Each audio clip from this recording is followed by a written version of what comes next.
In this video, we will study about the ancient Greek philosopher Plato. Plato is a very important philosopher and he is also an important figure in the field of literary criticism. Let us first look into his life history and then move on to his major ideas and philosophies. So, Plato is a Greek philosopher. He was born in Athens of Greece and he belonged to the classical period. Plato was a citizen of high status in Athens. He belonged to an aristocratic family. It is said that his forefathers on his father's side were kings, and even some say that they were the descendants of the mythological Greek gods. Little is known about Plato's life as such. There are no much sources to know his life history, but there are several legends associated with Plato. One such legend is that when Plato was an infant, honey bees settled on his lips while he was sleeping, and that is the reason for the sweetness in his writing style and philosophy. This is the legend. Now, Plato was a disciple of Socrates, again another important Greek philosopher. Plato excelled in his studies under Socrates. He did very well there. But after few years, Socrates was executed for corrupting the youth and not accepting the god of the city. And after this, Plato left Athens to Italy. Plato traveled a lot and after a long time he came back to Athens. And this is when he founded the academy, the first institution of higher learning in the West. Here he taught Aristotle, who was a very important philosopher like Plato and also the tutor of Alexander the Great. Also keep in mind that the philosophy of Plato and his followers is called Platonism. Here we have some of his major works, starting with The Republic, which has become very popular because in this work, Plato says that poets should be banished from his ideal state. We will discuss this later in the video. There are also other works, the Symposium, the Laws, the Apology, and the Iron. Here we have the pictures of Socrates, Plato, and Aristotle. Socrates taught Plato and Plato taught Aristotle. Now let's look at the socio-political background of the society in which Plato lived. This will help us to understand his philosophies better. Firstly, there was a political instability because Athenian government was at first a monarchy, and after a revolution, the democracy had just crept into its system. Plato was living in Athens when democracy had just began to grow, and this was a period when only the free male citizens were allowed to vote. The slaves, foreigners, and even women were not allowed to vote during this time. So Athens was only adjusting to this new system and there was a political instability. And if we talk about education, education was in a sorry state. Homer was part of studies and Homer's epics were misrepresented and misinterpreted. Just as how we say that children should watch good movies so they will be influenced in a good way, during those times children were asked to read good poetry so they will be influenced in a good way. So poetry was a medium by which children were taught. But the poetry of those times, like the epics of Homer and odes of Pindar, they were misrepresented and misinterpreted. We will discuss this soon in the video later. And as mentioned, women were regarded as inferior to men and slavery was also prevalent. When we talk about Greek literature of this time, earlier Greek literature had a creative capacity, but that was over, that had come to an end. There was corruption and degeneration in literature too. So confusion prevailed in all spheres of life. There was a decline in standard of social life, there was political instability, and literature also degenerated. It is at this time that Plato came up with his philosophies. He brought ideas about how an ideal state should be, and he also brought philosophies about art and literature. So Plato is very concerned about the morality of the society. And in the case of literature, he talks about the value of literature and the purpose of literature. How literature or art should aim at teaching the citizens to make the state better. So Plato's idea was to educate the citizens and create an ideal state. Now, all of Plato's philosophical thoughts were written down as dialogues, that is, in the question answer form. So, there are characters who interact, and from these interactions, we understand the idea that Plato is conveying. But in these dialogues, Plato never presents himself as a participant. His teacher Socrates is the chief speaker who utters the profound truths. So, dialogues are written in such a way that Plato's teacher Socrates is talking to other people on various topics such as art, love, nature, justice, poetry, etc. All his works are written in this format, in the form of dialogues. Now let's discuss about Plato as a literary critic. Now Plato hasn't written any specific work on literature or arts. He has written The Republic, which is a treatise on Plato's concept of an ideal state, how a good state should be.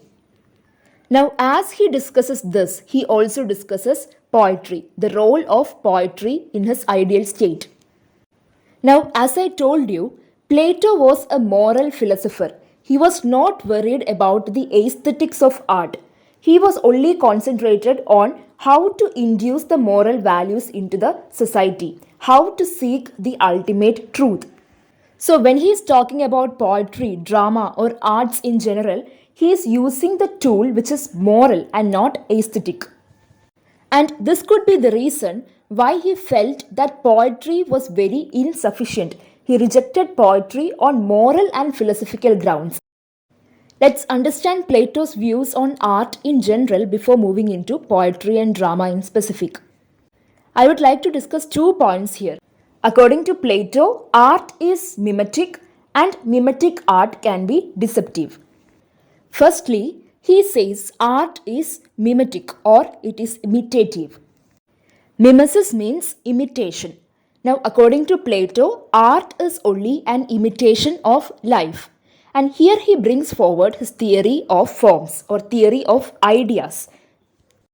That is, what we see around us, the things around us, the desk, the bench, a car, a house, all these are not real.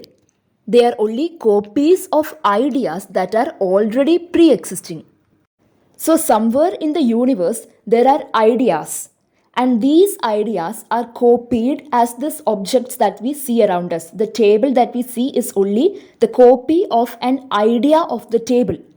And this table that is already copied is being copied again by an artist when he draws a picture or paints a painting or makes a sculpture. So, the physical world is not as real or true as it seems. Matter in the physical world are merely imitations of ideas. Art is thus imitating these copies present in the physical world. Plato gives us the example of a carpenter and a chair. So, Plato says that there is an idea in the universe. This idea is copied by us and the thing is created. This thing is copied again by the artist and art is produced. First, let's look at what is this idea. Now, ideas are the ultimate reality according to Plato. Even before we make a thing, a carpenter makes a chair, he already has this idea in his mind how to make it. So this idea is already existing. It is very original. It has been already existing and the carpenter is using this idea in order to make a copy of the chair. So this chair, the thing is made. Now this thing itself is a copy. The chair itself is a copy of the idea of a chair that the carpenter had in his mind. Okay? Now this copy is once removed from reality. What is the reality? Reality is the idea of the chair. Now when the chair is made, the carpenter is making a copy which is once removed from the reality and thus it is imperfect. Now from this thing which is already imperfect and already removed from reality, the artist makes an art. Art merely copies this copy. Thus, Plato says art is twice removed from reality. Hence, art is even more imperfect than the first copy, which is the thing, the chair itself. Okay, so art is twice removed from reality. This is mimesis or imitation, and that is why Plato says art is mimetic. Art is only an imitation. So that was the first point that we were discussing. Now, the next point is mimetic art can be deceptive. Let's see how art can be deceptive. Now, by mimesis, art represents only an aspect of the universal, a small part of the whole as it appears to the artist. Now, this is not the entire reality, this is not the truth. Look at the two paintings given below. The first is that of an apple. We are only shown an aspect or a small part of the whole apple. We only see the apple from one particular side. Now, from this picture, the apple looks good. But what about the other half of the apple? We do not know if the apple is bitten on the other side. We are only seeing what the artist is showing us. Now, look at the second painting of this beautiful scenery. Now, the problem with this painting is that the sun looks very small.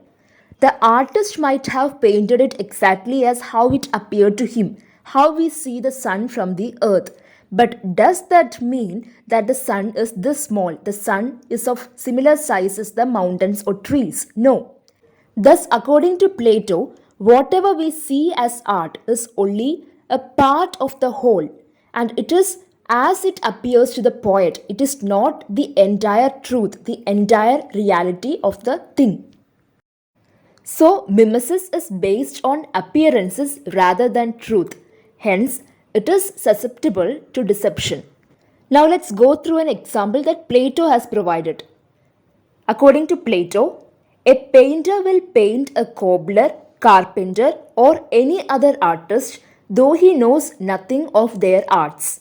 And if he is a good artist, he may deceive children or simple persons when he shows them his picture of a carpenter from a distance, and they will fancy that they are looking at a real carpenter. That is, even if the painter doesn't know anything about carpentry or mending shoes, the painter can easily paint the picture of a carpenter or a cobbler. Now, if he is an artist who can paint really well, he can make others believe that what he has painted is exactly how a carpenter would look like, and this is exactly what carpentry is, even though the painter is not himself aware of the whole thing. So, what is the painter doing here? The artist, the painter, is making us believe that he knows everything about carpentry, and he is deceiving the ignorant people, the children or the simple people who are watching his painting, by making them believe that yes, this is exactly what a carpenter does, this is exactly how a carpenter looks. Just like the painting of the apple that we saw before, this picture of the carpenter is also only showing us one point of view. It is only showing us a part of the whole. So, this is a kind of deception according to Plato. So, Plato is telling us that the painter is not aware of all the elements of what he paints. In that case, who is the person who is actually knowledgeable? The person who actually knows everything would be the practitioner of something. A carpenter knows what carpentry is. A flute player knows what flute playing is. The flute player will tell the flute maker which of his flutes is satisfactory to the performer. He will tell him how he ought to make them, and the other will attend to his instructions. So, the one who makes the flute is not the one who plays the flute. Okay? The one who plays the flute will know what kind of a flute will work better, what is a good flute and what is a bad flute. So, if he instructs the person who is making the flute will come out perfectly. So, there is a connection. The maker is guided by the flute player, but this connection is absent when it comes to a painter. Yet the painter tricked the people to believe that he knows everything even though he is ignorant. So, all these are simply pointing to the fact that mimetic art can be deceptive. Art cannot represent the entire reality. So, that are the two main points about art. Firstly, we talked about how art is only an imitation of life. Plato talks about the theory of ideas, where ideas are the only original real concept. When the idea becomes a thing, it is removed from reality, and so it is a copy of the idea. And art is twice removed from reality, it is further removed from reality.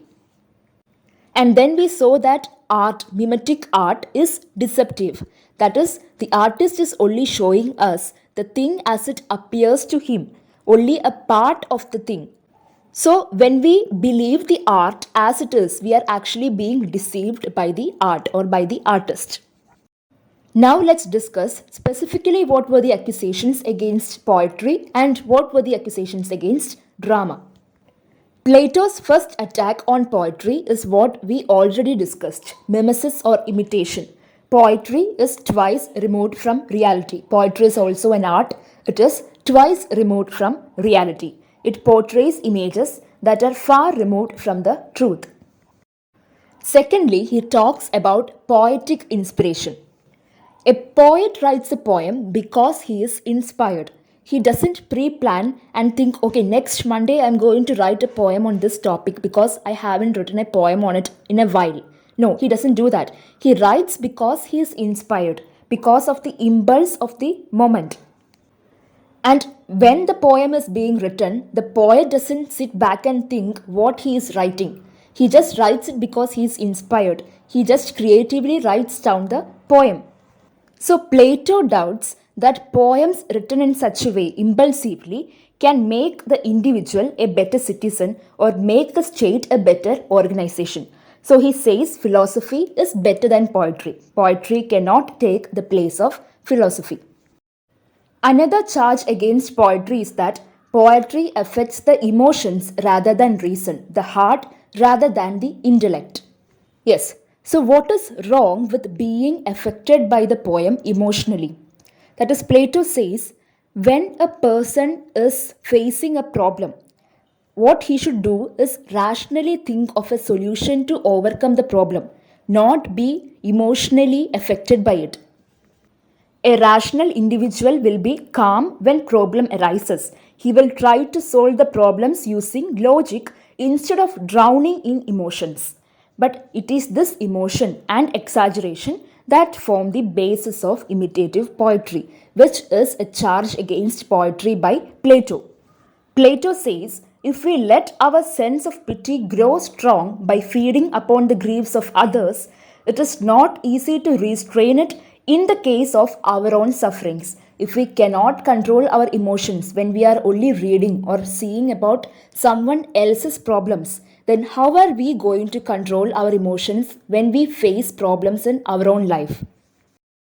The next accusation is that poetry is not concerned about morality. It treats both virtue and vice alike without regard for moral considerations. Plato says they give us to understand that many evil lives are happy and many righteous men unhappy. That is, sometimes when we read poetry, the message that is being conveyed could be that doing bad can make us successful and doing good can make us miserable. We see such examples in the epics of Homer, the odes of Pindar, and the tragedies of Sophocles. And their portrayals of gods and heroes are also objectionable according to Plato. They might represent gods as unjust, revengeful, guilty of other vices, and heroes are shown as people with uncontrollable passions like pride, anger, grief, lust, and so on. So, poetry is not concerned about morality according to Plato. Then, Plato says that poetry is not educational. In the beginning of this video, I had mentioned that just as how we ask children to watch good movies, to read good books, to be influenced in a good way, during those times, children were asked to read good poetry, to be well educated, to be educated and influenced in a good way. The stories that were told through poetry had immense influence on the minds of children. Plato says this influence is similar to how gymnastic exercises have an influence on shaping their bodies. If poetry is written in such a way that it is not given enough emphasis to moral values, then how can it be used for educational purposes? Children should not be exposed to certain kinds of imitative poetry that set bad examples and morally degenerate children. To show this, he uses the example of a poem wherein there is the story of quarrel between Uranus, the Greek god, and his son Cronus. So Plato says that this should not be the example that we provide to the children. The young man should not be told that in committing the worst of crimes, he is far from doing anything outrageous. And that even if he chastises or corrects his father when he does wrong, in whatever manner, he will only be following the example of the first and greatest among gods. Finally, poetry can be deceptive. This is also a point that we discussed when we were talking about art. Art is imitative and art can be deceptive. So, how can poetry be deceptive? The poet might appear to know all about virtue in his work, even though he is ignorant about it. Earlier, we saw that a painter can paint a carpenter even though the painter doesn't know about carpentry. The same way, a poet can write about virtue even though the poet is ignorant about it. Also, the poet could portray things which are not virtuous as examples of virtue we saw in the earlier examples. This is why Plato bans poets from his ideal city state. When we talked about Plato's life history and about his major works, I told you that his work, The Republic, is popular because in that work, Plato mentions that poets should be banned from his ideal city state. It is because of these negatives of poetry that Plato wants to ban the poets from his ideal state. It doesn't mean that he is rejecting poetry of all the times. During his time, poetry had degenerated to such an extent that even poets were supporting lies. Thus, Plato calls poetry as the mother of lies. So, according to Plato, poetry is only a copy which was written impulsively. It can be deceptive and it cannot be used as an educational tool because it lacks moral character and it affects the emotions rather than reason. We do not go to a painter to learn the art of flute playing. Then we shouldn't depend on a poet to learn the art of being virtuous. This was Plato's opinion. Then, what should be the function of poetry according to Plato? Let's look into that. The function of poetry is not merely pleasing, it's not merely entertaining. A good poet is a good artist only in so far as he is a good teacher. Poetry should aim to teach, to impart moral values. And Plato says poetic truth must be the highest truth. We must look for artists who are able, out of the goodness of their own natures, to trace the nature of beauty and perfection so that our young men, like persons who live in a healthy place, may be perpetually influenced for good. Finally, let's look at Plato's accusations against drama. Now, like poetry, drama is also part of arts. So, drama is also twice removed from reality. It is also a product of inspiration. It appeals the emotion. It is not concerned with morality. All these applies to drama too. Other than that, drama is something that is meant to be staged. We read poetry, we see a drama. So, while the dramatist prepares the script, he keeps in mind the heterogeneous audience who are going to watch his drama.